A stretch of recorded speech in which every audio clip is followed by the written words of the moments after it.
Hey everyone, it's Alex, and welcome to the Marvel Snap Decks of the Week, the weekly series where I showcase the top 11 best decks in Marvel Snap. And if you'd like to support the content, be sure to hit that like button. And while you're there, double check to make sure that you're subscribed. It helps tremendously with the YouTube algorithm. Seriously, it helps a lot, and I appreciate your support.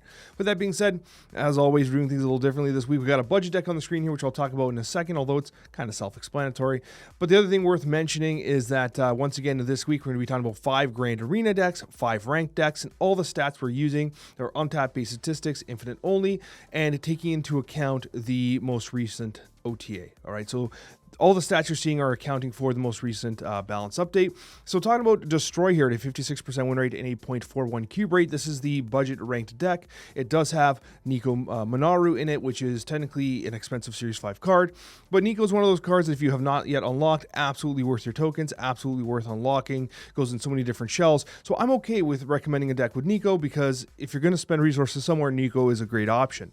With that being said, everything else is more or less Series 3 and below.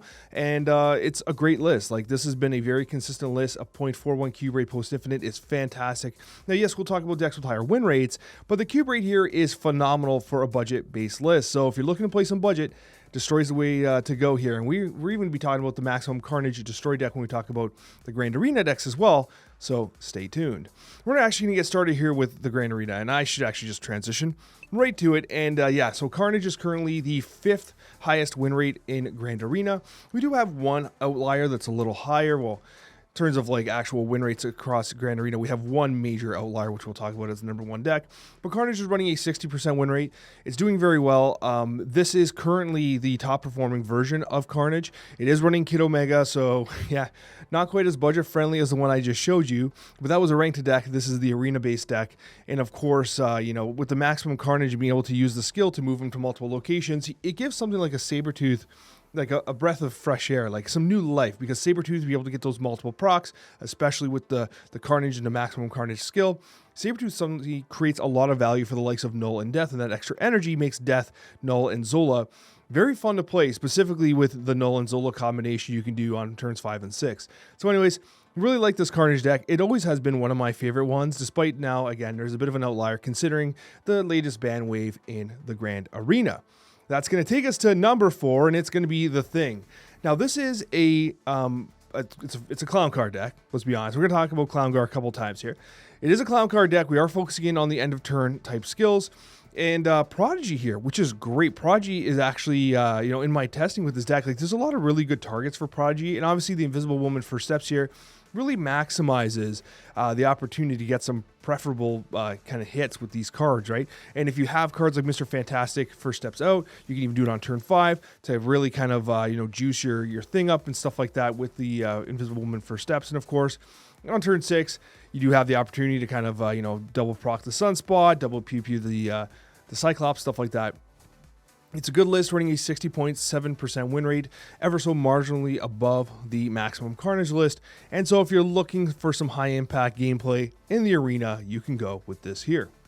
Going to number 3, it's going to be Torch Surfer, running a 60.9% win rate. Again, these win rates are actually pretty tight according to untapped-based statistics.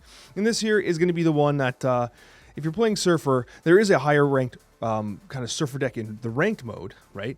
But in terms of Grand Arena, especially with the Human Torch and its ability, this here is what you want to play. Adding that power to the likes of Brood or to the likes of Sebastian Shaw is pretty beneficial. This list runs a lot of tech, including the Shang-Chi and the Enchantress, 2 very valuable cards in Grand Arena. Kind of surprising neither of them got banned, but I kind of understand why they wouldn't, even though they're incredibly frustrating. And with any Zabu deck currently, you are seeing the Shang-Chi, Gwenpool, Galacta, and Enchantress combination. And I talked about this during the OTA because, you know, Galacta obviously got nerfed a little while ago, and Gwenpool was the most recent OTA where she got nerfed. And you can pretty much add any deck combination with Zabu, these 4 cards, and then like other like archetypes, and the decks just work. You can take Zabu, these 4 cards, and the Annihilus package. You can take Zabu, these 4 cards, and whatever you want. Just splash new packages in, and they're doing great. This mid game kind of like Zabu package is just crushing, and even though they've got repeated nerfs, they're still damn good. And in this particular mode, it really makes the ongoing deck tricky to play because of the existence of Super Scroll and, of course, Enchantress, both of which absolutely feast in Grand Arena. So anyways, Grand Arena number 3 is going to be Torch Surfer. Going on to number 2, we do have the Doctor Doom Grand Arena deck. Now, this particular deck enjoys playing Doctor Doom out early with the skill, of course, but what I like about this list, and where in my testing I actually found a lot of success, was Lady Deathstrike. It was a fun way to like wipe out Mr. Fantastics and both types of Mr. Fantastics, whether it was the ongoing Mr. Fantastic, the 1/3, or it's the Surges or the Mr. Fantastics for steps. Lady Deathstrike, especially since you can get it out on turn 4, is pretty impactful here. Honestly, it's pretty impactful. You have a lot of tech here, including the likes of Negasonic. You have the Shadow King. You have the Enchantress. You have the Shang-Chi. I know it's a little cringe. I totally understand. But this is a high-performing deck running a 61.6% win rate. It's doing really well. And of course, they made some modifications to the pre-con version of Doom as well. But this here is going to be outperforming the pre-con by a significant margin. And so as a result, people are looking to Doctor Doom to gain some ranks in the Grand Arena. But that's not the top Grand Arena deck. In fact, there's a very high outlier. We go from a 61.6% win rate all the way to a 68% win rate, and that's going to be on Herbie Evolved. Thankfully, it's at least not a Clown Car shell, which is very fortunate, but you do have a very high-performing deck, once again running the Shang-Chi Enchantress package of tech. It doesn't have Zabu in this because you aren't running Galacta and Gwenpool, but you do have a lot of banger cards here. You're going to be focusing in on that, getting out that Abomination at a relatively inexpensive cost. You have the Thing in this deck in order to kind of spread out the negative power debuffs here. Herbie does a great job of actually kind of floating additional energy that can be utilized by either Sunspot or obviously floating into the She-Hulk or whatever. But this list is performing very well. Herbie continues to be absolutely insane because the Herbie skill is absolutely insane. The way I was like testing this list is Herbie literally just wins a lane by himself by doubling and then redoubling, right? And then you just slam like Hulks and stuff or free Abominations elsewhere, and you could pretty much trade individual lanes. Now, obviously, if you're like, I hate Shang-Chi, well, Shang-Chi exists because these Herbies are getting to like 20-something power and need to get punched out. So I understand the need for Shang-Chi in this list because these Herbies are going absolutely insane, and someone needs to keep them in check, right? And that's why even prior decks with Shadow King did exactly that. Shadow King feasts on Herbie, of course. Shang-Chi absolutely deletes it too. So there's lots of options. This year is currently, according to on-tap-based statistics, absolutely crushing in the Grand Arena. So if you're looking to make that run towards the free cards, some of the rewards, this would be exactly the way to do it. And that's going to take us to our top 5 ranked decks. As I said, talking about ranked, we did discuss the budget deck a little prior to the start of the video. So if you're looking for ranked, you're looking for the budget one, check out the Destroy deck. Otherwise, Annie-Wolf and or Werewolf by Night just didn't have enough space there. Yeah, so Annihilus obviously got buffed a little bit, and Werewolf has seen a major resurgence. Now, this particular list is not running Werewolf alongside Merlin. Merlin and Werewolf have been like best friends for a while, but these aren't isn't the time for Merlin. But if you are missing a card, like you don't have Hawkeye Kate Bishop and you have Merlin or whatever, or you don't have Surge, you would sub in Merlin, I think, for this particular shell. What I really like about this deck, of course, is that you know, you have the Cannonball Mercury package, which is essentially a win condition. You have the Sentry Annihilus package, which is borderline a win condition. And again, you have the Shadow King, which tends to feast. A lot of people do not really respect Shadow King, but he's doing a phenomenal job. I would even venture to say here that I almost would cut Kate Bishop for Merlin here. Like that's what I would do, because I feel like Merlin's a little too valuable in these decks, especially when you consider the likes of being able to polymorph the Hood, polymorph the Sentry, or whatever. But the stats don't lie, okay? The stats don't lie. But if you want to make a bit of a change here with this deck, I would recommend Merlin in and someone like the Hawkeye out or the Surge out if you don't have it or whatever. I mean, Surge is really good. You don't necessarily want to get rid of Surge. This deck, I think, is trying to lean more towards the Clog side. That's why you have the Viper, you have the Hood, you have the Annihilus naturally. But overall, I think there's a number of different ways that you can approach playing this shell. And the Gladiator Splash is kind of fascinating too, right? But anyways, yeah, Annie-Wolf coming in at number 5, 57% win rate, 0.64 cube rate, which is relatively high. And that's going to take us to the Fantastic Four Clown Car deck. I know it's frustrating. We're going to talk about Clown Car here, but this deck has been performing exceptionally well. It should be of no surprise to anybody that essentially you get the Clown Car, you get the Doom 2099 shell, and the version I was testing with the Invisible Woman First Steps was close to this. I was running the Squirrel Girl and the Marvel Boy combination. However, in this one here, you got Bobbert. You could even put in Black Cat here, honestly, because I don't know. Black Cat's a lot of power, but Bobber's kind of safer power, especially since you can play it later. You don't have to worry about it being discarded or whatever. But anyways, yeah, you got the thing. You got Invisible Woman First Steps. You got the Human Torch. You got Mr. Fantastic. You have the Clown Car. You got everything here. And Invisible Woman First Steps goes remarkably well with the Doom 2099. In my testing for the review video of Invisible Woman, it was very clear that these two cards worked very well together.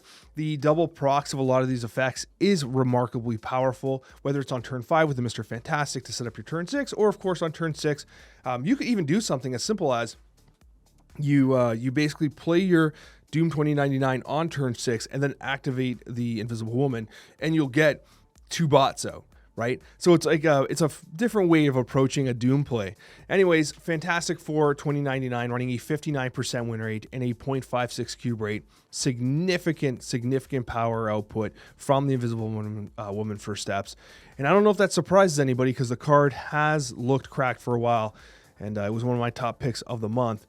Now that's going to take us to number 3, which is honestly a fantastic cook. That's it's been in and around the meta a little bit, but like it hasn't really reached the point where we had enough of a sample size to really have some confidence in it. Now, according to Untapped-based statistics, we're seeing a 500 game sample size. And in that 500 game sample size, we're seeing a 60% win rate and a 0.70 cube rate, which is insane. Absolutely insane. And if you've never played Negasonic under a Daredevil, like it is a really nice, exciting feeling. If you don't have initiative, you can do something as simple as the Shadow King for whatever they play. You can obviously Mercury Cannonball. Daredevil actually works really well in this deck, which is great because I think Daredevil is one of those fantastic effects in the game that sees almost no play, and now we finally have a list that really wants Daredevil to be played. I like the idea of playing Supergiant. Supergiant can even go as far as like hiding your Maximus if you so need, or if you're against kind of bounceless, you can hide Maximus and Killmonger on turn 5.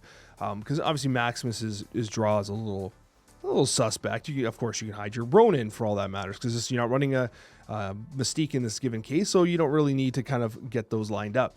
Regardless, Super Ronin is a very fascinating take on the Ronin shells, and it's been a while since we've had some good Ronin gameplay. And so if you're looking to try something a little unique, a little different, we got a Daredevil Ronin deck, you definitely got to give it a shot because it's extremely different to what we've been seeing in the meta over the last couple of months.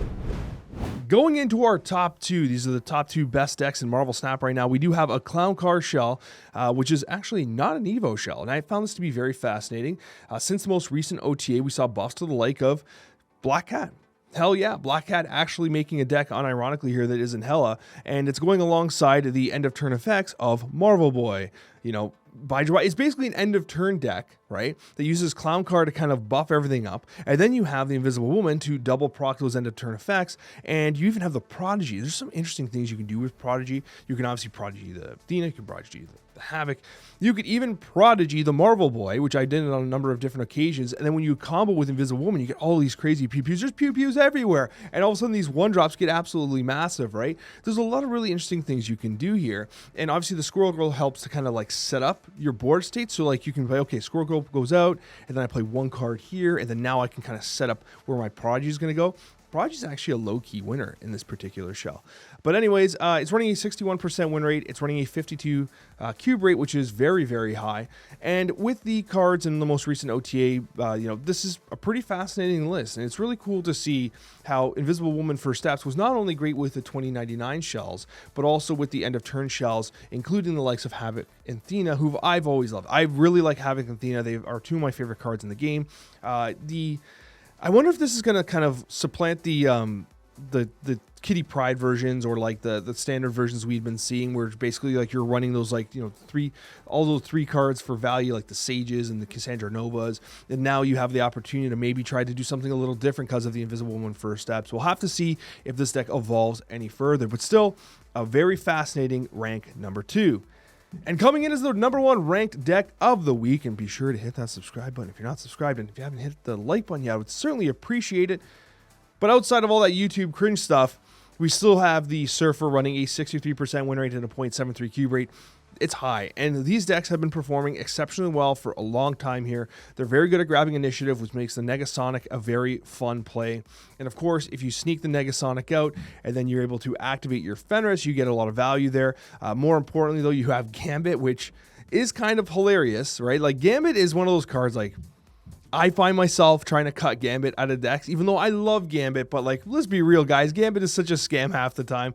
But people aren't expecting Gambit. Honestly, they're not expecting Gambit. You have a lot of opportunities to generate a lot of value. Either it's with Gambit or you have the Gladiator, of course. And Fenris feels like a great card.